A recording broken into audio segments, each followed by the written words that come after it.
Welcome friends, রাজ্য সরকারি কর্মীদের জন্য যখনই আপডেট আসে আপনাদের সঙ্গে শেয়ার করি। এরকমই একটি গুরুত্বপূর্ণ অর্ডার রাজ্য অর্থদপ্তর থেকে প্রকাশিত হয়েছে। অবশ্যই দেখে রাখবেন, ভিডিওটি শেয়ার করবেন, চ্যানেল নতুন হলে সাবস্ক্রাইব করুন। দেখুন, government of West Bengal finance department থেকে খুব রিসেন্ট একটি অর্ডার 26শে ডিসেম্বর 2024 প্রকাশিত হয়েছে। সাবজেক্টে কী বলছে দেখুন, extension for of the last date for evaluation of online self appraisal report SAR as well as for the submission of the same by the officer reported upon for the appraisal year from 2018-19 to 2023-24। অর্থাৎ রাজ্যের কর্মীদের প্রতি বছর কাজের একটি হিসাব তাদের ঊর্ধ্বতন কর্তৃপক্ষের কাছে মূল্যায়নের জন্য জমা করতে হয়। এটা কেন্দ্রীয় কর্মচারীদের জন্য রয়েছে, রাজ্যের কর্মচারীদের জন্য রয়েছে। তাদের প্রমোশনের ক্ষেত্রে এই সেলফ অ্যাপিসাল রিপোর্টটা গুরুত্বপূর্ণ, সেখানে একটা মার্কস দেওয়া হয়ে থাকে। ফলে প্রমোশনের ক্ষেত্রে, ভবিষ্যতের ক্ষেত্রে এটা গুরুত্বপূর্ণ, এটা জমা করতে হয় এবং বিভিন্ন স্তরে এটা হচ্ছে মূল্যায়ন হয়।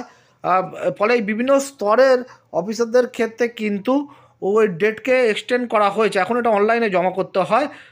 এটাকে সেলফ অ্যাপিসাল রিপোর্ট বা এসএআর বলা হয়। 2018-19 অর্থবর্ষ থেকে শুরু করে 2023-24 এই এতগুলো অর্থবর্ষের ক্ষেত্রে এর ডেটটাকে এক্সটেন্ড করা হয়েছে। দেখুন, টাইপ অফ অফিসার একদিকে রয়েছে, একদিকে দেখুন last date of evaluation of SAR extended up to date দেওয়া আছে। দেখুন, মানে একজন কর্মী তিনি যার আন্ডারে কাজ করছেন প্রথমে তাকে দেবেন, তারপরে আবার তার ঊর্ধ্বতন কর্তৃপক্ষের কাছে যাবে, মানে অফিসের যিনি হেড অফ অফিস আছেন লাস্টে তিনি মূল্যায়ন করবেন। মানে এইভাবে হয়, বিভিন্ন স্তরে বিভিন্ন ক্যাটাগরি রয়েছে, সেই হিসাবে হয়। আমি একটা এক্সাম্পল দিলাম।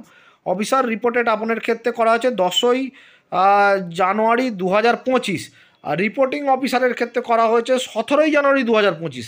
রিভিউইং অফিসারের ক্ষেত্রে করা হয়েছে 27শে জানুয়ারি 2025 এবং অ্যাকসেপ্টিং অফিসারের ক্ষেত্রে করা হয়েছে 31শে জানুয়ারি 2025। তাহলে দেখলেন, অফিসার রিপোর্টেড আপন মানে যিনি এই কর্মী জমা করবেন, রিপোর্টিং অফিসার মানে তিনি যার আন্ডারে কাজ করছেন তিনি হলেন রিপোর্টিং অফিসার, এবং তার ওপরে আছে রিভিউইং অফিসার, তিনি সেটাকে রিভিউ করবেন।